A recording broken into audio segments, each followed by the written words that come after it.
Oke, shalom, selamat pagi semuanya. Bersyukur, berterima kasih pada Tuhan. Kalau pagi hari ini kita boleh bangun lagi dengan tubuh yang diberkati, dengan kekuatan kesehatan yang baru. Kita ada di minggu yang baru lagi. Dan sungguh penyertaan Tuhan itu ajaib dalam hidup kita. Dan kita ada semua hanya karena anugerah Tuhan. Sebab kita mau bersyukur buat apa yang Tuhan sudah kerjakan di sepanjang hari-hari hidup kita. Kami bersyukur kepadamu. Kami berterima kasih sebab Engkau baik bagi kami, Tuhan. Penyertaan-Mu yang ajaib dalam hidup kami. Pemeliharaan-Mu yang sempurna. Yang terus Engkau nyatakan di sepanjang hari-hari hidup kami. Kemurahan dan kebajikan yang terus mengikuti kami sepanjang umur hidup kami. Dan kami mau terus tinggal di dalam bait, tinggal di dalam rumah, memuji, menyembah, meninggikan nama. Terima kasih Tuhan.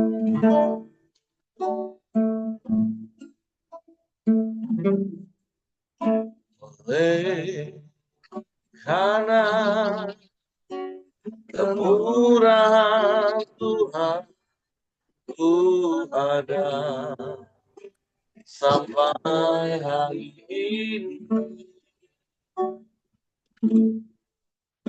Oleh karena kebaikan Tuhan, janji-Mu terjadi bagiku. Oleh karena kemurahan, oleh karena kemurahan Tuhan, ku ada sampai ini. Oleh karena kebaikan Tuhan, janji-Mu terjadi bagiku. Amin. Ku sembah Kau Tuhan, ku mengangkat firman-Nya, Kau ajaib bagiku. Ku sembah Tuhan, ku mengangkat wajah-Mu, firman-Nya Kau hebat bagiku.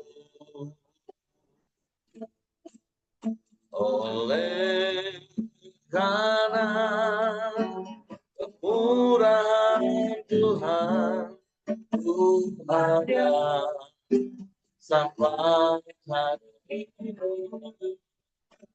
Amin. Oleh karena kebaikan Tuhan, janji-Mu terjadi bagiku. Kami sembah Engkau, ku sembah Engkau Tuhan, ku mengangkat tanganku, firman-Nya Kau ajaib bagiku. Ku sembah Engkau Tuhan, ku mengangkat firman-Nya Kau hebat bagiku. Ku sembah Kau Tuhan, ku mengangkat tanganku, selamanya kau ajar hatiku, ya sembah oh Tuhan, ku mengangkat wajahku, selamanya kau hebat. Hariku sekali lagi katakan sembah, ku sembah kau Tuhan, ku mengangkat tanganku, selamanya kau ajar hatiku. Sembah kau Tuhan, ku mengangkat wajah, selamanya kau hebat hatiku.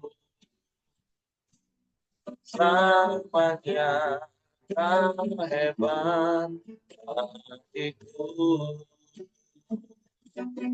Selamanya kau hebat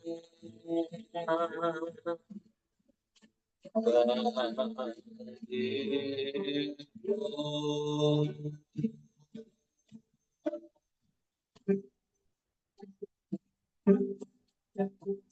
Kami puji, kami sembah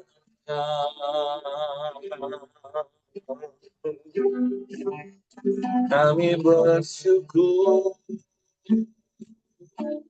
buat kemurahan-Mu, buat kebajikan-Mu.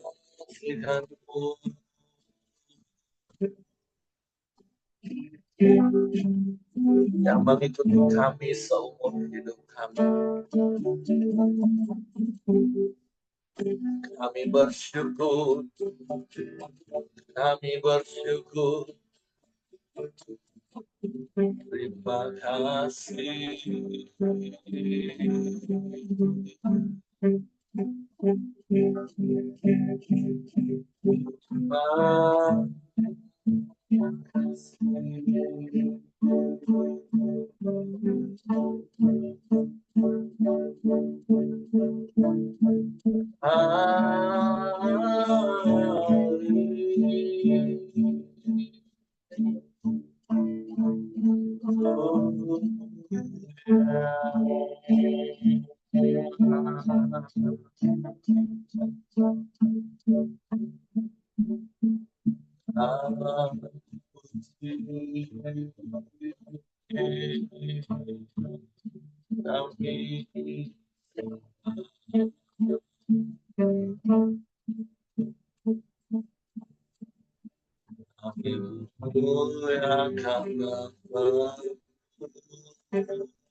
Kami tinggikan Engkau,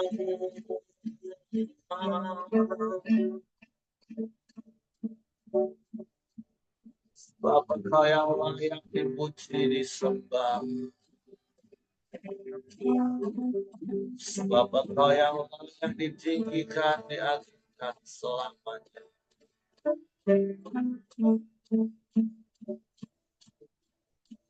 Kami puji, kami sembah,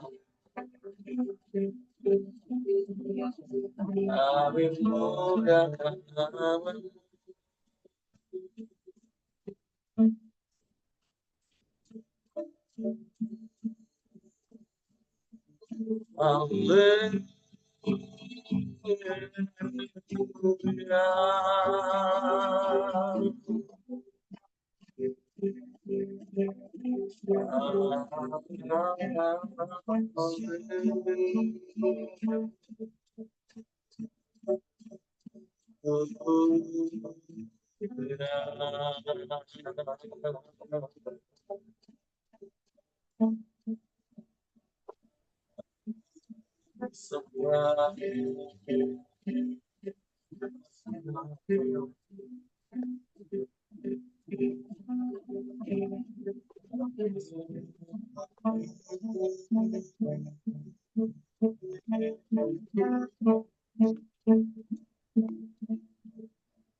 Curahan-Mu lebih dari hidup,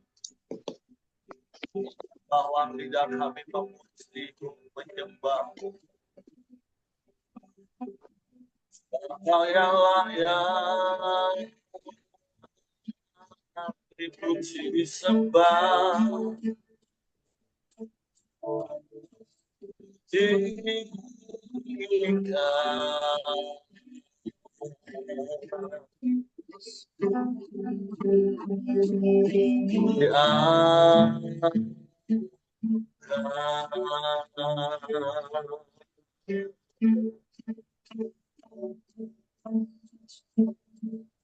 sebab tidak ada yang lain selain Engkau, Tuhan. Tidak ada yang sama seperti-Mu. Engkau satu-satunya,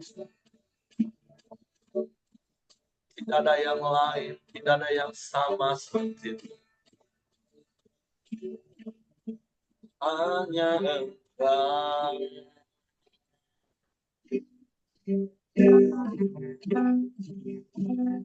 Layak dipuji, layak disembah, layak ditinggikan, diagungkan selamanya. Haleluya.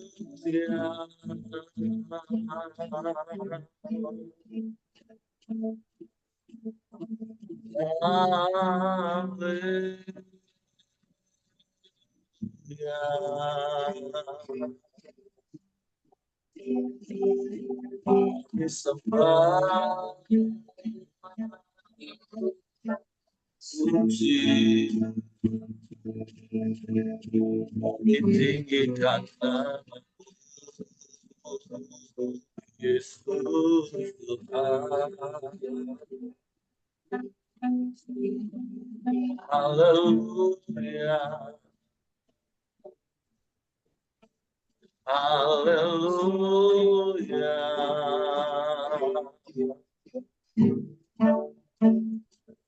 Engkau baik, Tuhan. Engkau sungguh baik. Engkau sangat baik. Kau teramat baik. Selalu baik. Selamanya Kau baik. Kebaikan-kebaikannya Kau nyatakan di sepanjang umur hidupnya. Sungguh kami bersyukur dan terima kasih. Pemeliharaanmu sempurna. Penyertaan-Mu ajaib dalam hidup. Engkau yang selalu ada bersama kami. Kau yang tak pernah meninggalkan dan membiarkan kami sendiri. Kau yang selalu ada bersama kami. Immanuel, Immanuel, Allah yang beserta dengan kami. Engkau yang tidak pernah meninggalkan dan membiarkan kami.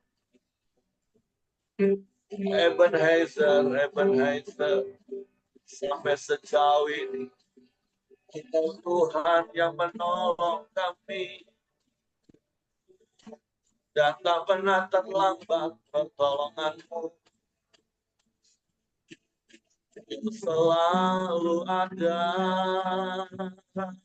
bersama kami. Sebab itu hati kami tenang, kami aman di dalam-Mu. Sebab penyertaan-Mu ajaib dalam hidup kami. Sebab kami tak takut, kami tak gentar, kami tak bimbang, kami tak ragu. Kau selalu ada bersama kami. Terima kasih.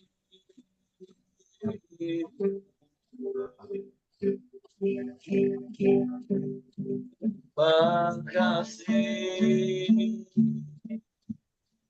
Bapa.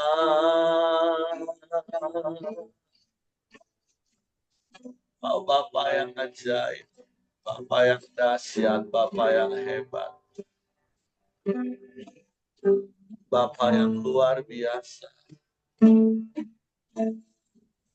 Tiada yang sepertimu, tiada yang lain, hanya Engkau. Haleluya, haleluya.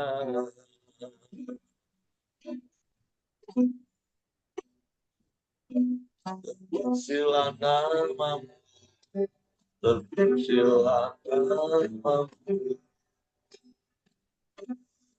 Yesus. Tuhan, ajaib Engkau, ajaib Engkau, ajaib Engkau. Syukur bagimu, syukur bagimu. Kami aman di dalam-Mu, kami tenang di dekat-Mu. Sebab itu kami mau terus tinggal di dalam-Mu, menikmati kasih-Mu, menikmati kuasa-Mu, menikmati semua yang terbaik yang ada padamu.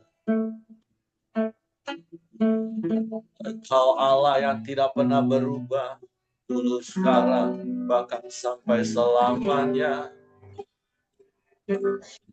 Kami bersyukur, kami sembah, kami puji Engkau, Yesus. Kami muliakan nama-Mu, kami muliakan Engkau, Tuhan. Terpujilah nama-Mu, terpujilah nama-Mu, terpujilah nama-Mu, Tuhan. Haleluya, haleluya, haleluya, haleluya. Kami bersyukur kepadamu. Terima kasih. Terima kasih. Engkau baik. Sungguh baik, sangat baik bagi kami.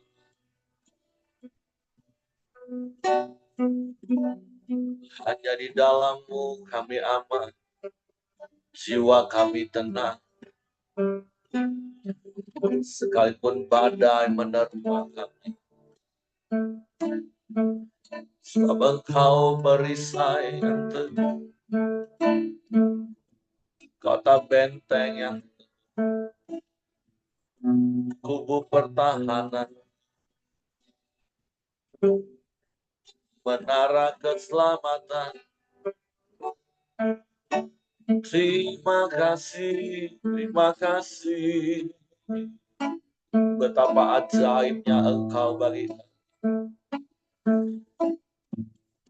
Sungguh jalan-jalan-Mu tak terselami oleh pikiran kami. Di dalam kesemuanya kami mau tetap berserah dan berharap dan percaya kepada-Mu. Sebab rancangan-Mu sempurna, jalan-jalan-Mu sempurna bagi kami. Penyertaan-Mu ajaib, pemeliharaan-Mu sempurna dalam hidup kami.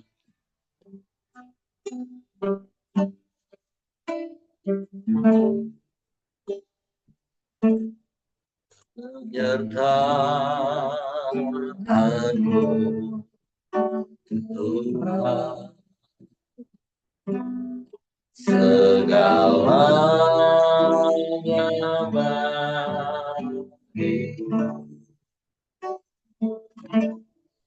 Hadir-Mu di hidupku, terutama bagiku. Untuk penyertaan-Mu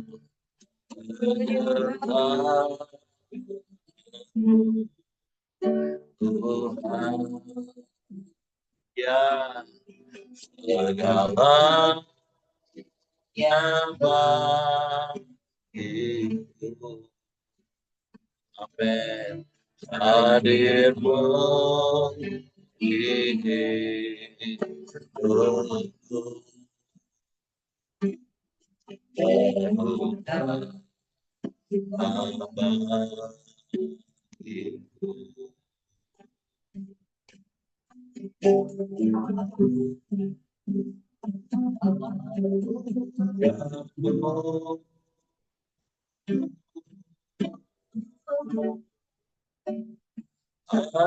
Anugerah-Mu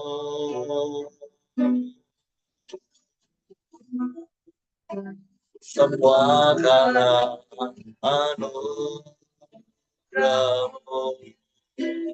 Amin, amin. Bukan karena kekuatanku,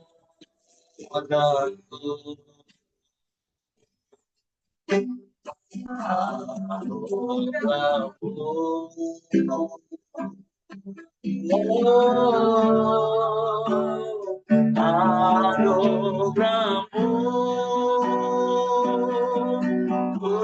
Tuhan,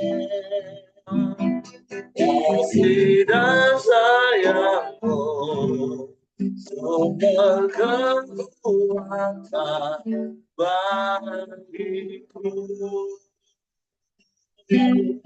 Penyertaan-Mu Tuhan yang sempurna dalam hidup kami.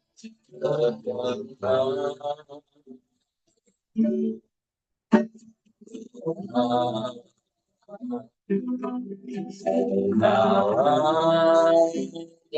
bagiku. Hadir-Mu di hidupku,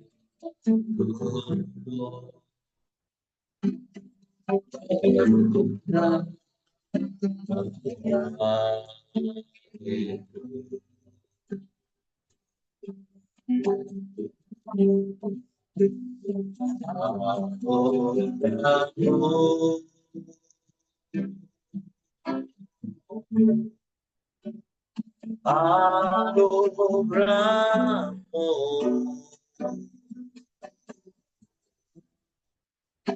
semua karena anugerah-Mu.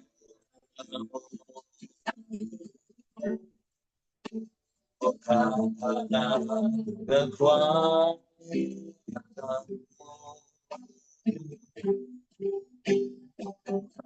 anugerah-Mu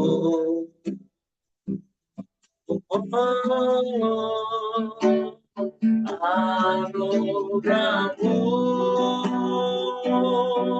Tuhan, kasih dan sayang-Mu sumber kekuatan bagiku. Sungguh semua kena anugerah-Mu Tuhan, anugerah-Mu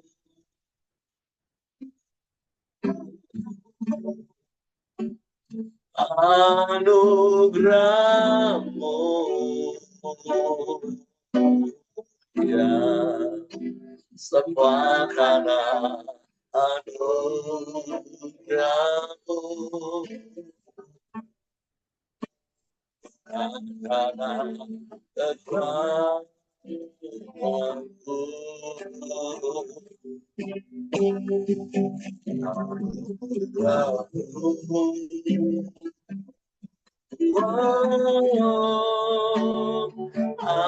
Anugerahmu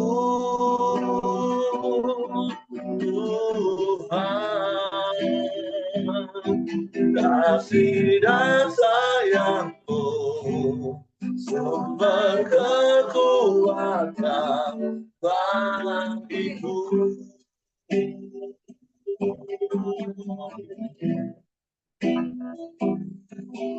Kasih dan sayangmu, sumber kekuatan bagiku. Amin, amin. Kasih dan sayangmu, sumber kekuatan bagiku.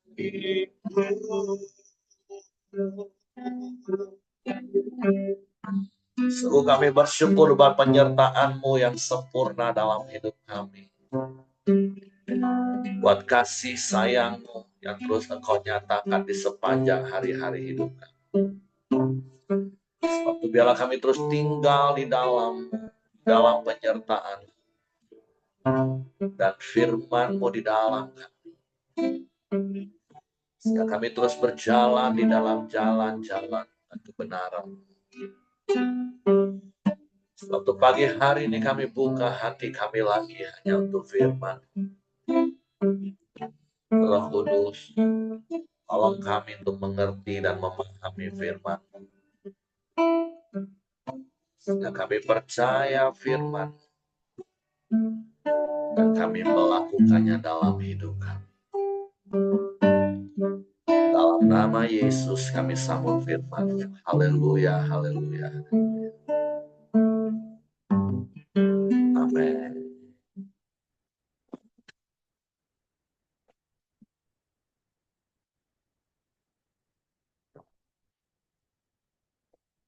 Oke, shalom, selamat pagi semuanya. Hari ini kita sudah masuk di dalam Daniel pasal 10. Kemarin di dalam pasal 9, kita belajar dari Daniel ketika dia berdoa. Sekalipun kita tahu bahwa dia hidup benar, Daniel berketetapan, tapi ketika dia berdoa, bersyafaat bagi bangsanya, dia menyamakan dirinya dengan mereka semua, sehingga dia meminta ampun atas segala dosa dan kesalahan, menyadari tanpa ada penghakiman kepada bangsanya, kepada pemimpin-pemimpinnya, tetapi dia merendahkan hati bersyafaat, menyamakan dirinya dengan para pemimpinnya, para bangsanya. Sekalipun sekali lagi kita tahu, Daniel hidup benar, bahkan sejak dari pasal pertama kita tahu bagaimana Daniel berketetapan hati. Nah itu orang yang nggak punya luka batin namanya. Karena terkadang kalau kita mengalami sesuatu dan kita tahu itu bukan karena perbuatan kita, tapi karena perbuatan orang lain kita terdampak. Nah, ada begitu banyak orang yang saya temukan jadi luka batin. Sehingga dia merasa jadi korban. Boro-boro mengampuni. Boro-boro berdoa Bapak Ibu. Dia selalu akan menyalahkan keadaan. Dia akan selalu menyalahkan orang. Menyalahkan segala sesuatu sebagai penyebab dari apa yang dia alami. Nah, tetapi kita belajar dari Daniel ketika memiliki hati yang dapat dia jaga dengan kebenaran firman Tuhan. Sekalipun dia harus ada di dalam pembuangan, tapi ketika dia berdoa untuk bangsanya, dia bisa menyamakan dirinya tanpa menyalahkan siapapun. Tapi dengan kerendahan hati dia bisa dapat memohon kepada Tuhan. Nah itu pembelajaran yang bisa kita dapat belajar dari pasal 9 kemarin, bicara tentang sikap hati Daniel ketika dia berdoa, bersyafaat. Dia tidak merasa benar. Karena berkali-kali saya katakan, lawan dari benar itu bukan salah. Lawan dari benar itu merasa benar. Karena orang kalau sudah merasa benar itu susah untuk diluruskan lagi. Karena saya juga sering mengajar, kapan kita bisa jadi benar? Waktu kita sadar kita salah. Kan berkali-kali saya katakan iblis itu tidak menyesatkan jalan kita. Terlalu kecil kalau iblis mau menyesatkan jalan kita. Karena seperti kalau zaman sekarang Bapak Ibu memakai Google Map atau Waze, ketika kita salah jalan dan alarm dari aplikasi tersebut bunyi, turn around, turn around. Kita langsung sadar, oh iya kita salah jalan nih, putar balik. Putar balik Bapak Ibu. Tapi orang kalau sudah salah di pikirannya, di mindsetnya, dia merasa benar, nah itu susah itu. Seperti berkali-kali saya kasih contoh, ketika alarm aplikasi udah katakan putar balik, dan dia ngomong, kalau aku ngomong aku mau terus mau ngapo? Kalau aku ngomong lurus ini yang benar, kamu mau ngapo? Nah, dimatiin itu aplikasi. Nah, itu sudah parah.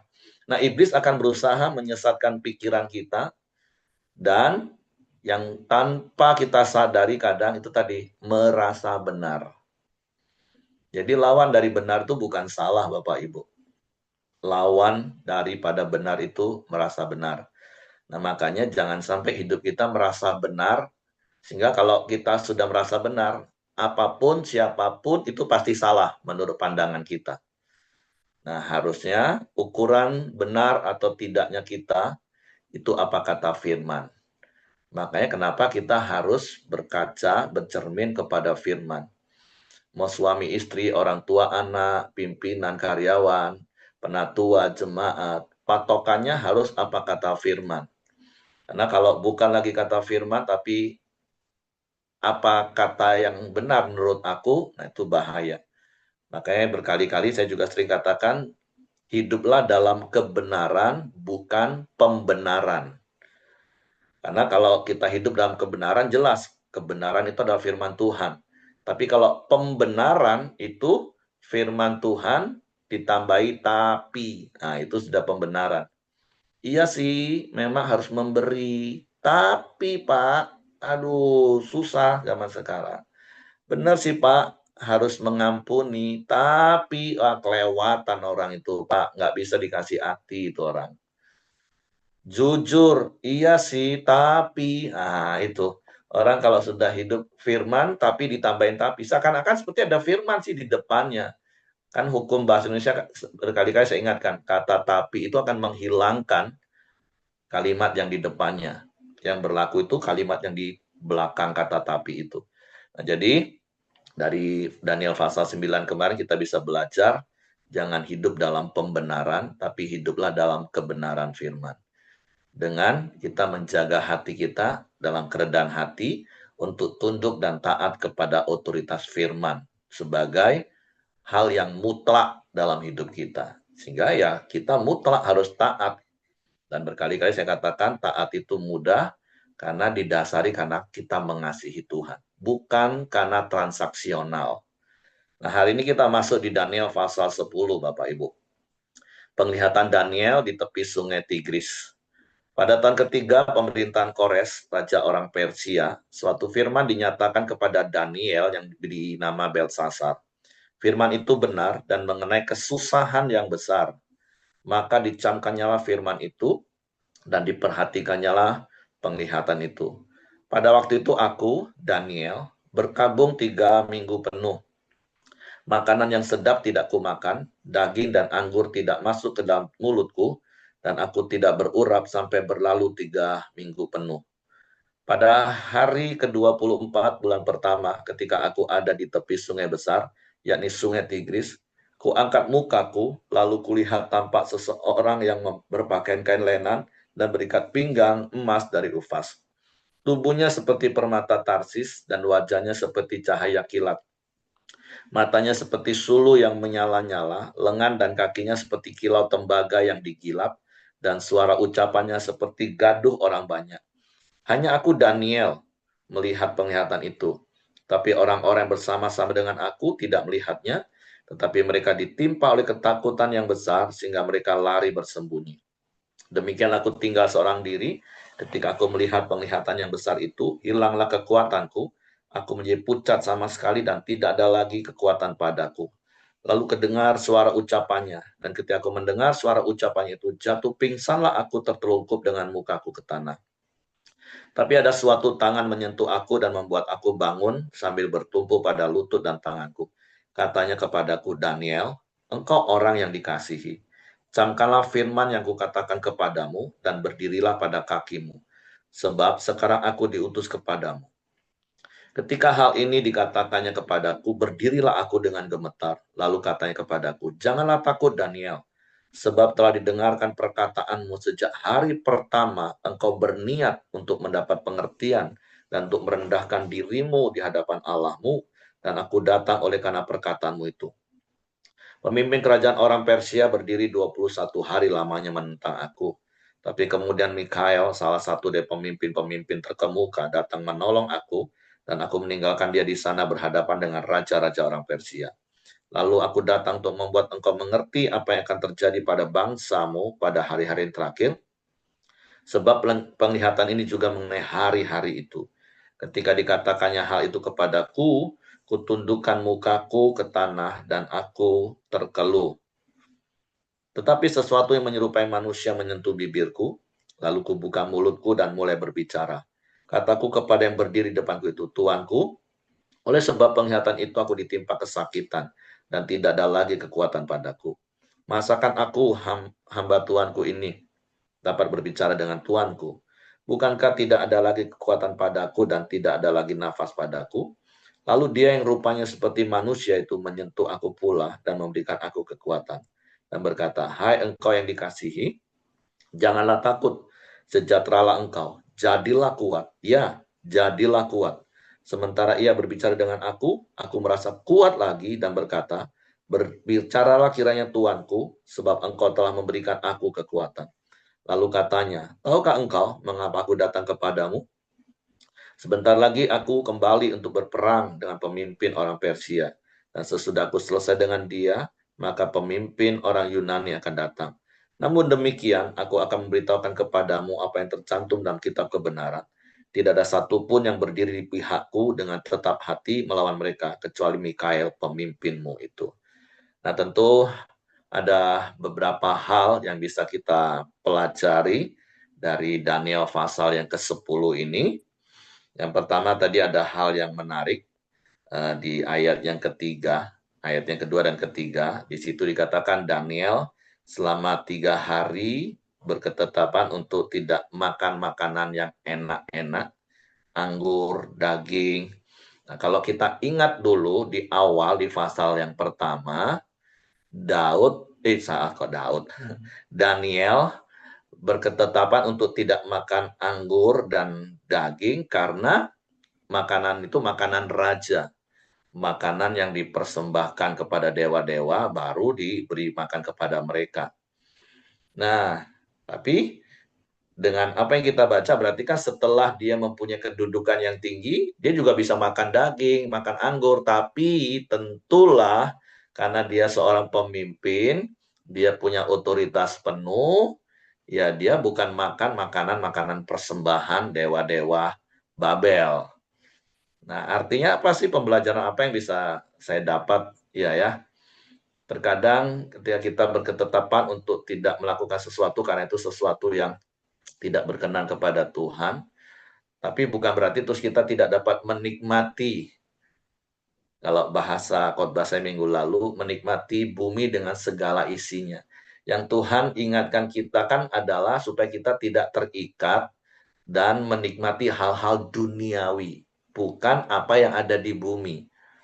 Nah, itu dua hal yang berbeda. Yang saya katakan bumi dan dunia itu dua hal yang berbeda.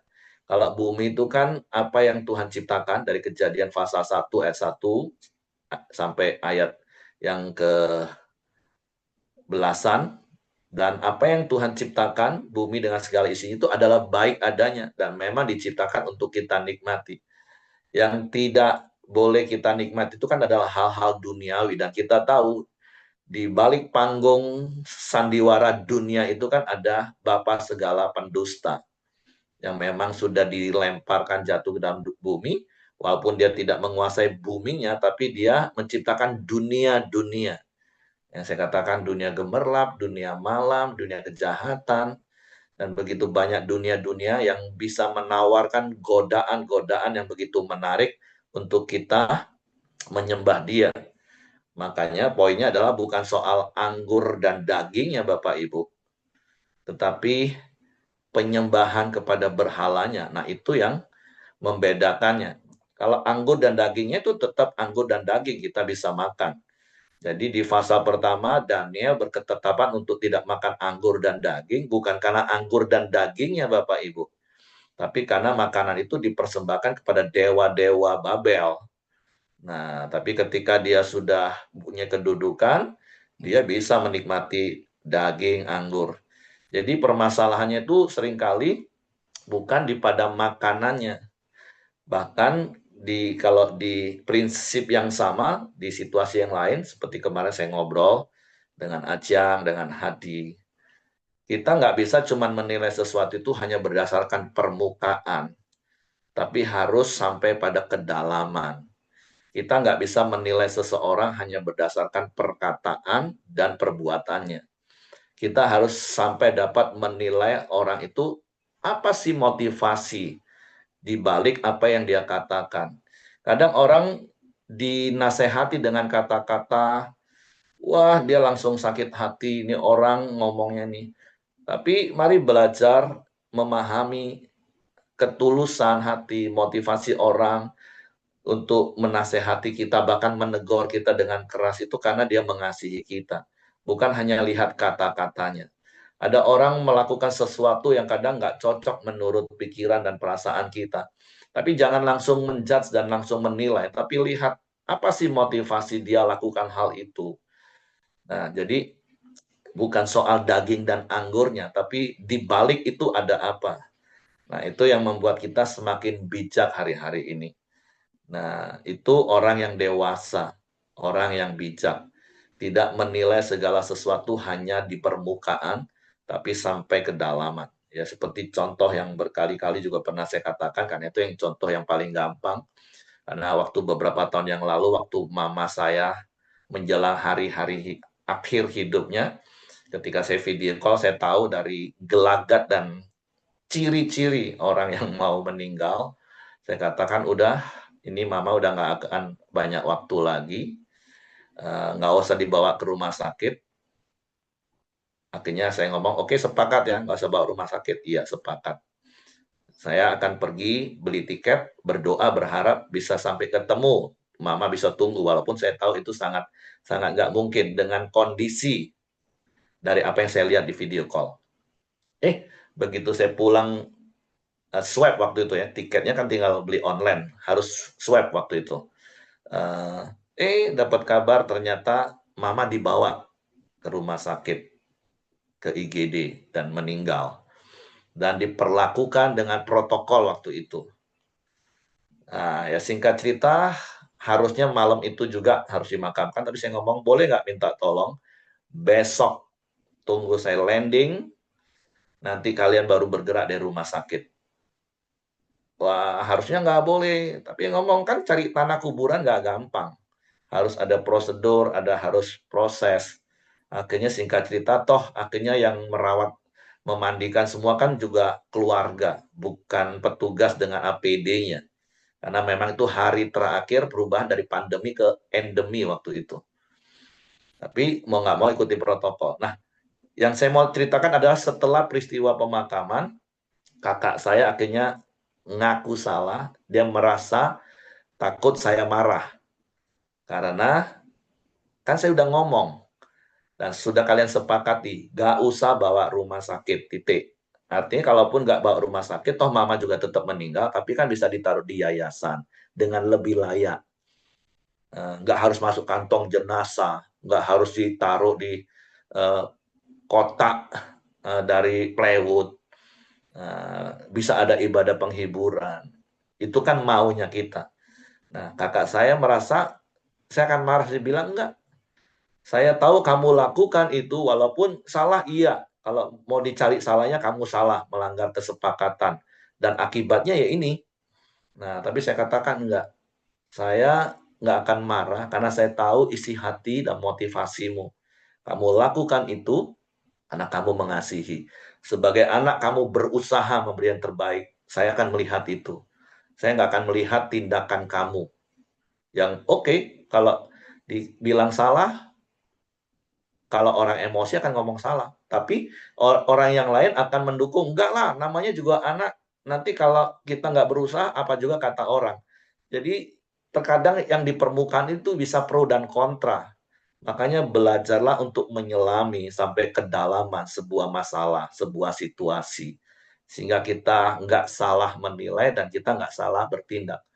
Bahkan kan kita punya nilai, bukan soal salah atau benar, yang penting respon. Nah, ketika kita semakin bijak, kita ini bisa berespon benar, sekalipun situasinya salah. Jadi poin yang pertama kita belajar, sekali lagi bukan soal daging dan anggurnya. Ternyata selama bertahun-tahun setelah dia lulus kualifikasi, dia diangkat, dannya juga makan anggur dan daging, minum anggur dan daging. Walaupun di fase pertama kita tahu dia menolak hal itu. Bukan soal anggur dan dagingnya yang ditolak, tapi karena makanan itu dipersembahkan kepada dewa. Jadi, mari belajar hal yang pertama, jangan menilai segala sesuatu itu hanya di permukaan, Bapak Ibu. Tapi belajar selami. Beberapa hari yang lalu, ya saya ngobrol-ngobrol, ada begitu banyak orang ngomong, iya, saya pikir kami ini dekat loh, jadi kami bisa ngomong. Tapi ternyata itu menyinggung. Saya ngomong, iya, hubungan dekat dan dalam itu beda, saya bilang. Banyak orang yang pikir hubungannya dekat, tapi ternyata nggak dalam. Karena baru begitu korek dikit, tersinggung. Padahal udah dekat loh. Nah, tapi mari belajar. Bangun hubungan itu bukan cuma sekedar dekat, tapi sampai dalam, terbuka. Dan itu bisa ngomong apa adanya. Bahkan bisa menilai apa adanya. Itu hal yang pertama yang bisa kita pelajari dari Daniel pasal 10. Nah, yang kedua, kita juga bisa melihat bagaimana waktu Daniel mendapat penglihatan itu, peristiwanya lebih kurang seperti apa yang dialami oleh Saulus ketika dia mendapat penglihatan dalam perjalanan ke Damsyik. Hanya dia yang bisa melihat, orang-orang di sekitarnya nggak bisa lihat. Tapi ketakutan, rasa gentar itu dialami oleh semua orang. Seperti tadi ayat yang kita baca. Itulah hal yang sesuatu yang wow, supranatural yang dialami oleh Daniel. Dan saya nggak tahu apakah Bapak Ibu juga pernah mengalami hal-hal yang supranatural seperti itu. Walaupun tentu firman Tuhan juga mengingatkan, jangan juga kita jadi orang Kristen hanya berkajang pada penglihatan-penglihatan. Karena sekali lagi, seperti yang kemarin Pak Ayang juga sudah sampaikan, waktu kita berjalan, mengikuti, bertindak sesuai isi hati Bapak, itu bukan berarti terus harus menunggu hal-hal yang supranatural terus Bapak Ibu. Ada hal-hal yang Tuhan sudah berikan dan kita sudah tahu itu kehendak Bapa, itu sudah jadi respon otomatis kita. Firman Tuhan itu harusnya sudah jadi respon otomatis. Jangan dikit-dikit tunggu, lihat, tunggu tanda dulu, tunggu penglihatan dulu. Ada banyak hal dalam hidup ini dengan bertumbuhnya rohani kita, bertumbuhnya pengenalan kita akan Tuhan, kita ini sudah bisa memutuskan tentu di dalam kebenaran firman Tuhan secara cepat. Karena sudah terlatih, kalau Bapak Ibu yang dengerin khotbah Pak Ahyong dari ibadah sabat 1, 2, 3. Jadi kita nggak orang yang terlalu ngeroh semua nunggu sesuatu yang supranatural, enggak. Nah, tapi ya bukan berarti penglihatan itu nggak penting, ya bersyukur kalau kita dapat penglihatan. Tapi Ed Cole sekali lagi berkata, keseimbangan itu kunci kehidupan. Firman dan roh itu harus seimbang. Karena orang kalau cuma ngeroh, tapi nggak punya dasar kebenaran firman Tuhan, itu mudah sekali tersesat. Nah, tapi orang kalau hanya berpatokan pada firman, tapi tidak dipimpin oleh roh, nah akan jadi farisi, menghakimi orang. Jadi mari hidup kita seimbang. Kalau kita punya penglihatan, ya bersyukur. Walaupun kita tidak berkajang pada penglihatan itu, tapi kita tentu hidup dalam pimpinan tuntunan Tuhan setiap hari, yaitu firman. Karena kalau firman ini setiap hari, setiap saat, setiap waktu. Kalau penglihatan sesekali, bahkan belum tentu, Bapak Ibu. Jadi mari setiap saat, setiap waktu, hidup kita itu dipimpin oleh firman.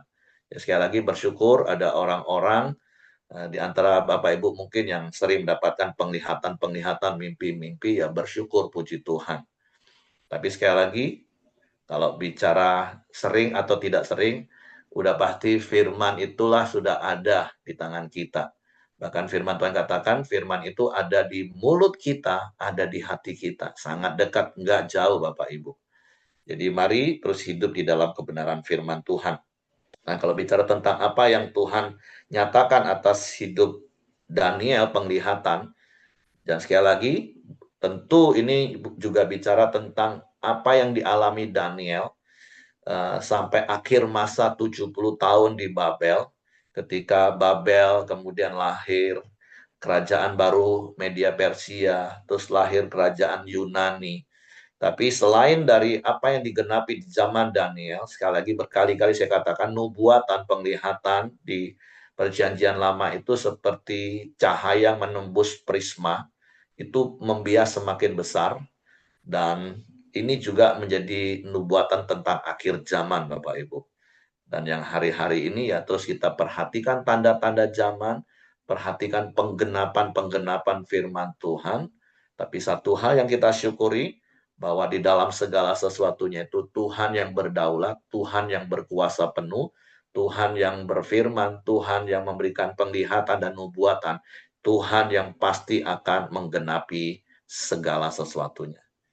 Jadi itu saja yang ingin saya sampaikan pagi hari ini sebagai pembelajaran kita. Tentu Bapak Ibu akan mendapatkan banyak hal ketika Bapak Ibu kembali membaca dan merenungkan Daniel pasal 10.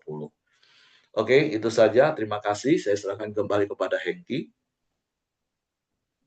Ya, terima kasih Pak Heri. Mari kita sama-sama masuk dalam doa syafaat kita di pagi hari ini. Bapa yang baik, kami bersyukur kepadamu ya Tuhan. Terima kasih buat pagi hari yang indah ini, setiap kami bisa bangun dengan keadaan yang baik. Ini karena kemurahan-Mu, karena anugerah-Mu ya Bapa. Terima kasih juga buat kebenaran firman-Mu ya Tuhan, supaya kami terus diingatkan ya Tuhan.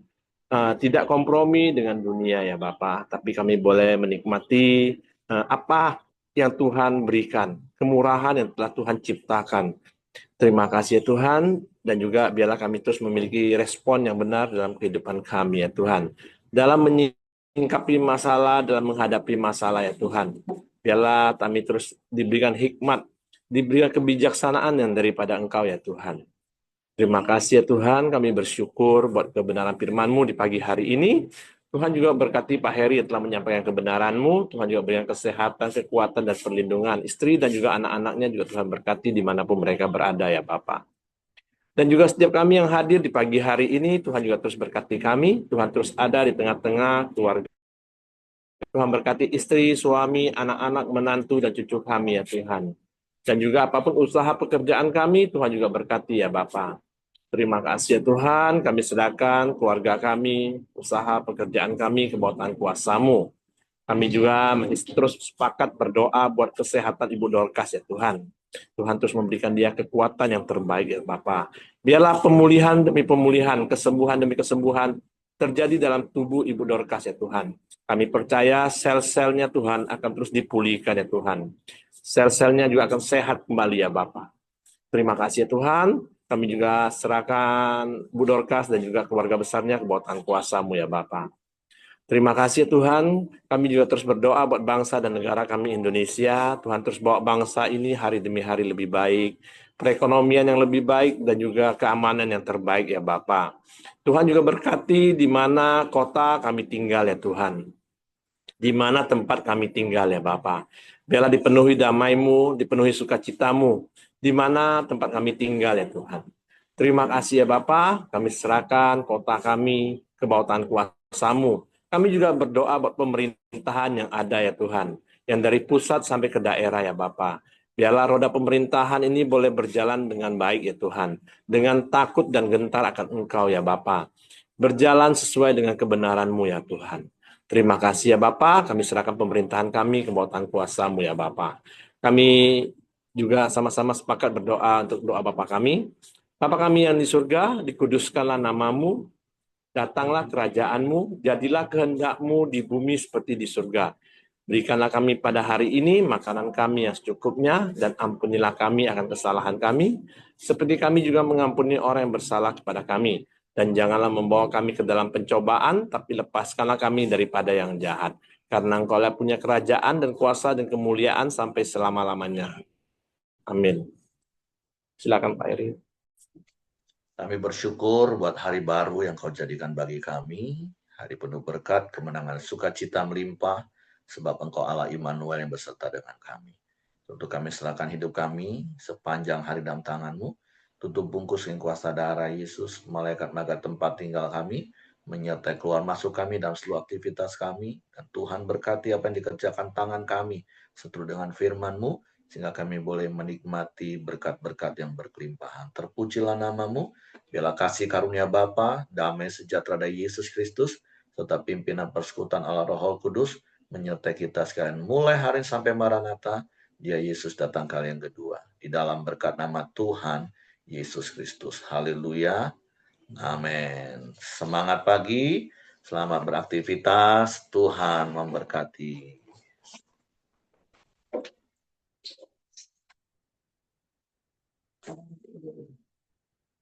Ya Bapak keluarin Mama, nggak apa-apa. Bu Caca di mana tuh?